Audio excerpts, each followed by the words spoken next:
I can interrupt from time to time. I think people should come together and just consider themselves anarchists.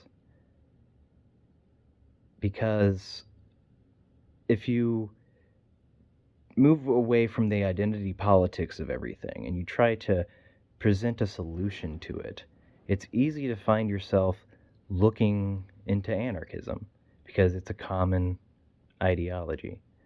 But a lot of people don't want to look into it too deeply because they're scared. It's so stigmatized in media and just like identity politics, where like anyone like left or right or from the center, either they're all the way or they're not in it because they just associate it with like liberals or violent looters and extremists and all this shit, when it's really they don't have no understanding of the basic precepts of the idea of like consensual agreement and, you know, collective multitude of action, which does not exclude the individual. It actually promotes them to a point of significance in the community for every single person, and they get to choose how they want to live that out. And I feel like a lot of people would love to, kind of adopt that into their belief system, I would say.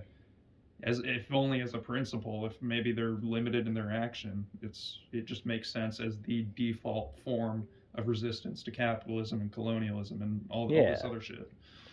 no, I Yeah, totally I agree. do think that the actual application of anarchist shit is like super important though, because anyone can say Mm-hmm. that they're anything.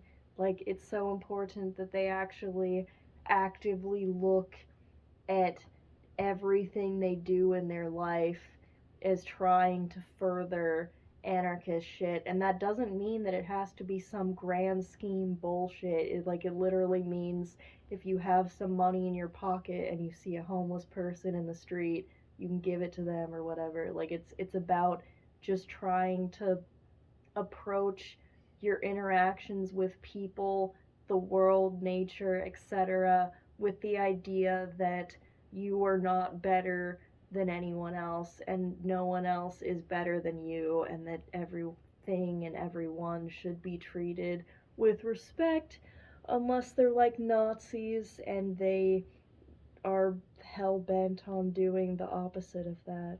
Mm-hmm. Yeah. And it's really, really difficult for Nazi pieces of shit to try and co-op anarchism in any way because anarchism is you can find its traces in the Navajo Nation, and it's the spiritual system of Ke. It like the anarchist philosophers back in the day went to the Americas to try to speak to tribes and understand their cultures and the way that they function because they saw it as superior to capitalism. In the 17th century, mind you, this was forever ago.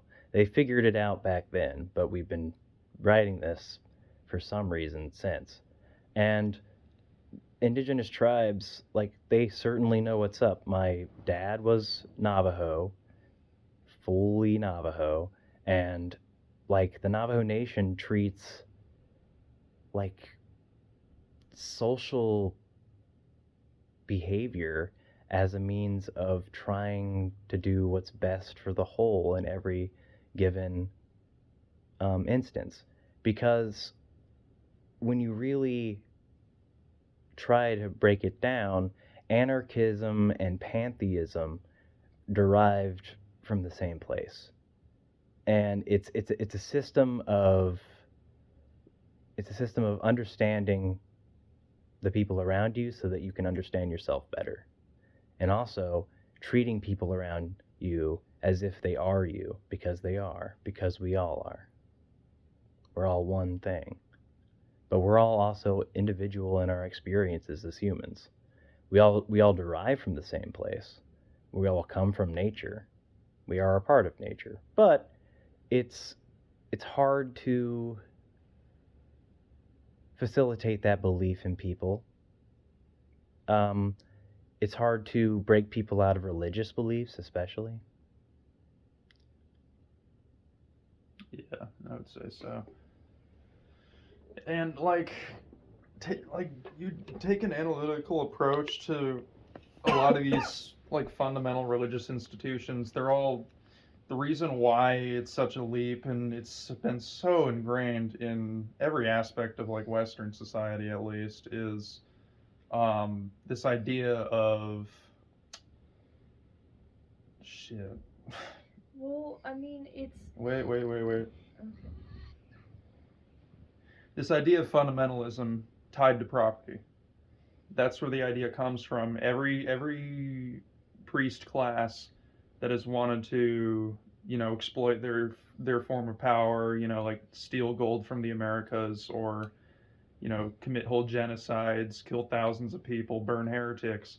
All of that stems from their tie to their property and their sense of divine belonging to it. It strips away the human, the body of a human, down to its basic capacity as a spiritual vessel, tied to the property of the church. And that's basically how the Catholic Church has done it for over 1,000 years.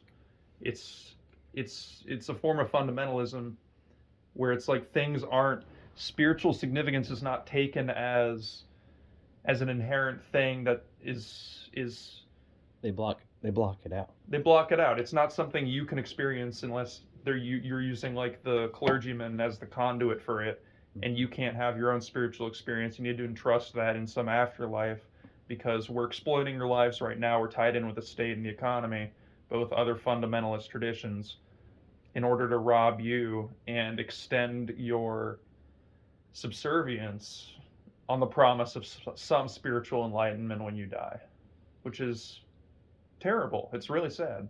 Like, and the truth about death even is that it isn't even real. And what it is like, everybody is enlightened when they die. Everybody just becomes part of the whole again for a moment, and then back into an individual body. Yeah. This is just how it's always been and how it always will be. All of us have been each other. So, like, there's no reason to try and facilitate a narrative spiritually based on some guy who died thousands or whatever, hundreds of years ago, because he got a message from nature telling him to try and save the world from capitalism. Yeah. I think it's important to look at what's now, what's in the present, what's real. And what's real is that nature is pissed.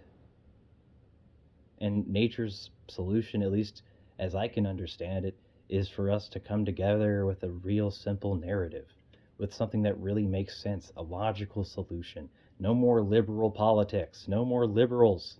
I'm so sick of liberals. Yeah. Call yourself an anarchist.